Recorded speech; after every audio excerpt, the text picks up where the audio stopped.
DS Diving at the taxi. Gonna go ahead and take a look at this prop real quick.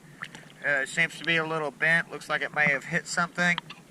Went ahead and cleaned it up. The one over there was out of the water.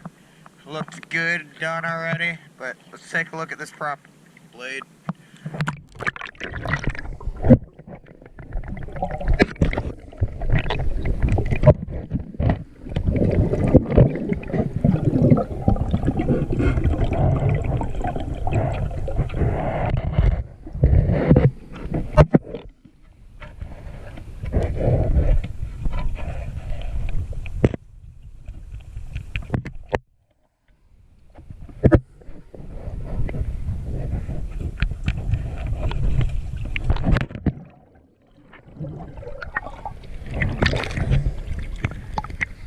Little quick video of that.